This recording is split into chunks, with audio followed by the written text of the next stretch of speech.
Assalamualaikum warahmatullahi wabarakatuh. Salam sejahtera bagi kita semua. Sebelumnya, terima kasih kepada Bu Putri Dwi Afifa selaku dosen pengampu mata kuliah Ganesha Bahan Galian. Sebelumnya, perkenalkan nama saya Amelia Edaha dengan NIM 03021182429020. Di sini sebagai moderator dan rekan saya. Saya di sini sebagai pemateri. Saya Ihsan Barudin dengan ujung NIM 054 sebagai pemateri.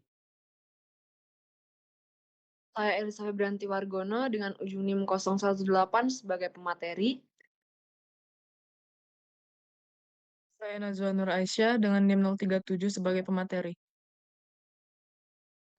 Saya Rahelia Awom dengan ujung NIM 118 sebagai pemateri. Baiklah, di sini kami ingin menjelaskan mengenai endapan mineral timah dan pola kristalogi grafi. Next.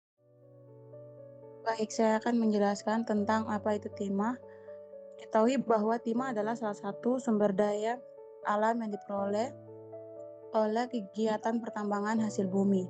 Salah satu jenis logam tersebut bahkan sudah dikenal sejak ratusan tahun yang lalu. Indonesia sendiri termasuk sebagai salah satu negara dengan penghasil timah yang cukup banyak.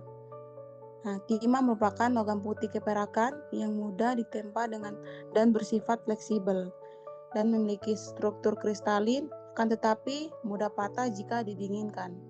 Timah terbentuk sebagai endapan primer pada batuan granit pada daerah sentuhan batuan metamorf, berasosiasi dengan turmalin dan urat kuarsa timah, serta sebagai endapan sekunder yang di dalamnya terdiri dari endapan alfium, alveal, dan colfium. Mineralogi timah. Mineral utama dari timah adalah karsiterit, adalah mineral utama yang mengandung timah. Ia memiliki rumus kimia SnO2 dan dikenal sebagai struktur kristalin tetragonal. Sifat fisik dari timah adalah kserit memiliki kekerasan 6-7 pada skala Mohs, berwarna hitam, coklat, atau merah, dan memiliki kilau yang berminyak.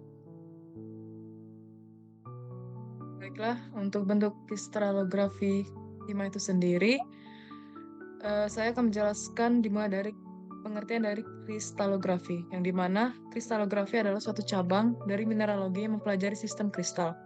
Suatu kristal dapat didefinisikan sebagai padatan yang secara esensial mempunyai pola difraksi tertentu. Jadi, suatu kristal adalah suatu padatan dengan susunan atom yang berulang secara tiga-dimensional yang dapat mendifraksi sinar. Amin 2015. Kristal secara sederhana dapat didefinisikan sebagai zat padat yang mempunyai susunan atom atau molekul yang teratur. Keteraturannya tercermin dalam permukaan kristal yang berupa bidang-bidang datar dan rata yang mengikuti pola-pola tertentu. Bidang-bidang datar ini disebut sebagai bidang muka kristal. Sudut antara bidang-bidang muka kristal yang saling berpotongan, besarnya selalu tetap pada suatu kristal. Bidang muka kristal itu baik, letak maupun arahnya, ditentukan oleh perpotongannya dengan sumbu-sumbu kristal. Seperti minyak SnO2 dan dikenal dengan struktur kristal tetragonal. Timah memiliki dua bentuk kristal utama juga. Yang pertama, kristalografi timah pada suhu rendah atau timah hitam.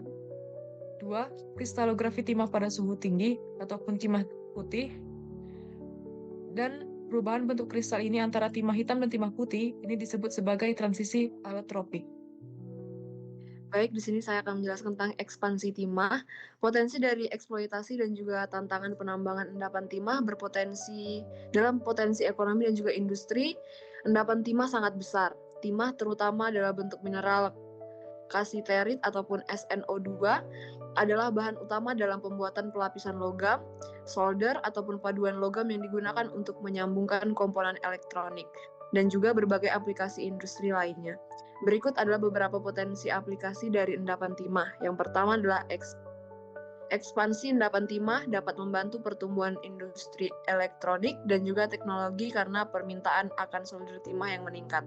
Dan yang kedua adalah seiring dengan permintaan timah yang terus meningkat di seluruh dunia, Penambangan endapan timah juga memiliki potensi untuk meningkatkan cadangan sumber daya alam dari suatu negara. Eksploitasi timah juga efektif dapat menjadi pendorong pertumbuhan ekonomi yang berkelanjutan. Dan yang terakhir adalah dengan kemajuan teknologi dalam proses ekstraksi dan juga pemurnian timah, endapan timah yang sebelumnya tidak ekonomis untuk ditambang itu bisa menjadi dapat dieksploitasi. Metode ekstraksi yang lebih efisien dan juga ramah lingkungan juga meningkatkan peluang eksploitasi timah. Next. Dan di sini ada jenis-jenis endapan mineral timah itu ada dua. Yang pertama adalah endapan primer dan juga endapan sekunder. Endapan timah ataupun biji timah dapat ditemukan dalam berbagai bentuk dan juga jenis. Secara umum itu ada dua jenis endapan timah yang ada. Yang pertama adalah endapan primer ataupun lode deposit. Endapan ini terbentuk melalui proses geologi yang terjadi di dalam kerak bumi. Biji timah utama yang dapat ditemukan dalam endapan primer adalah kasiterit ataupun SN2. Endapan primer merupakan umumnya ditemukan di dalam urat-urat batuan ataupun vein-vein yang terbentuk dari proses pembukaan magma yang mengandung timah. Endapan primer terbentuk langsung dari proses magmatik seperti pegmatit dan juga greisen yang terkait dengan intrusi granit. Dan yang kedua adalah endapan sekunder. Endapan sekunder terbentuk melalui proses pelapukan, erosi dan juga transportasi endapan primer seperti endapan aluvial dan juga eluvial. Endapan ini terbentuk ketika biji timah yang tererosi dari endapan primer terbawa oleh air dan juga mengendap di tempat yang lebih rendah seperti sungai, danau, ataupun laut. Endapan sekunder biasanya ditemukan dalam bentuk pasir ataupun kerikil yang mengandung butiran kasiterit. Endapan jenis ini sering ditemukan di daerah-daerah dengan aliran sungai yang kuat seperti di pantai ataupun di dalam aliran sungai. Selain itu, dalam endapan sekunder, biji timah sering ditemukan bersama dengan mineral lain, seperti pasir, kerikil, dan juga tanah liat yang bisa dipisahkan melalui proses penambangan aluvial. Secara umum, endapan timah di Indonesia banyak ditemukan dalam bentuk endapan sekunder yang tersebar di daerah-daerah seperti Bangka, di Belitung, dan juga di Kalimantan. Di sini saya akan menjelaskan tentang lokasi timah. Lokasi timah sendiri bisa ditemukan di berbagai wilayah di Indonesia. Salah satunya penelitian dilaksanakan di wilayah izin usaha pertambangan atau IUP di CV Persada Tambang, Unitama TK 4218 Paku, Kecamatan Payung, Kabupaten Bangka Selatan, Provinsi Kepulauan Bangka Belitung, yang merupakan mitra dari PT Timah Tbk, yang mana secara geografis terletak pada posisi 106 derajat 1021, 106 derajat 1030 bujur timur, dan 2 derajat 3015 sampai 2 derajat 3024 lintang selatan. Selanjutnya, proses pembentukan endapan timah primer sendiri menurut Taylor 1985, endapan timah primer pertama terbentuk dari adanya tekanan panas dari dalam bumi atau pneumatik hidrotermal yang menyebabkan cairan magma yang bersifat asam yang mengandung gas tin fluorid atau SnF4 atau tin klorid SnCl4 menerobos dan mengisi celah-celah rekahan, kemudian kontak dengan lapisan tanah penutup yang berupa pasir, lanau, ataupun skis. Menurut Sudrajat 1996, proses terbentuknya biji timah primer terbagi atas dua tahap, yaitu tahap pemisahan magma yang akan menghasilkan larutan pembawa biji timah dan proses pengendapan larutan pembawa biji timah tersebut. Dalam tahap pemisahan magma, terjadi proses pembukaan magma, pengendapan kristal, pengapungan kristal akibat dari pengaruh tekanan dan suhu, kemudian terbentuk larutan encer yang mengandung gas-gas dan membawa unsur logam. Menurut Taylor 1985, tipe endapan timah primer dibagi menjadi 5 kelompok, yaitu yang pertama porfiri, kedua skam, dan penggantian karbonat atau sulfida, yang ketiga urat, yang keempat greisen, dan pegmatit, yang kelima grosan. Secara umum, proses pembentukan endapan timah primer dapat terbagi menjadi 3 proses. Yang paling pertama adalah magmatik, di mana proses magmatik menghasilkan magma yang kaya timah. Lalu yang kedua hidrotermal, fluida dari hidrotermal akan membawa timah yang terlarut dan mengendapkannya dalam rekahan batuan. Dan yang terakhir adalah kristalisasi, di mana timah mengkristal sebagai kasiterit dan membentuk endapan primer. Lalu yang selanjutnya adalah proses pembentukan endapan timah sekunder atau placer. Yang pertama adalah proses pelapukan, di mana pelapukan batuan primer yang mengandung kasiterit melepaskan mineral dari timah. Lalu yang selanjutnya adalah erosi, di mana erosi oleh air dan angin akan mengangkut mineral timah ke sungai dan laut. Lalu yang terakhir adalah sedimentasi, di mana mineral timah terendapkan ke tempat-tempat tertentu dan membentuk endapan placer.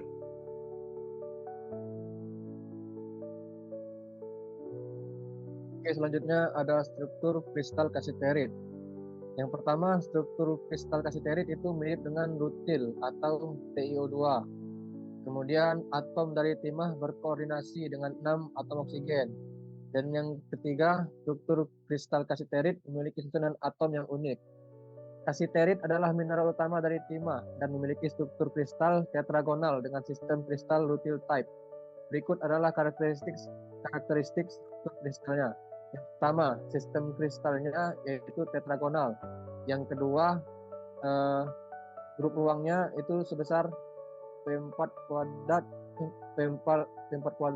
per mnm. Kemudian koordinasi atom. SN4+ memiliki koordinasi oktahedral dengan 6 atom oksigen. Lalu ada sifat fisik. Warna coklat, hitam atau kuning. Kekerasan 6 hingga 7 pada skala Mohs. Jenis 6,8 hingga 7,1 gram per cm kubik. Transparansi transparan hingga opak.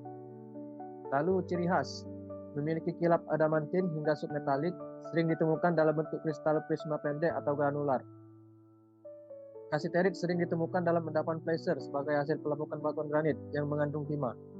Struktur rutilnya membuatnya tahan terhadap pelapukan sehingga tetap bertahan dalam lingkungan aluvial.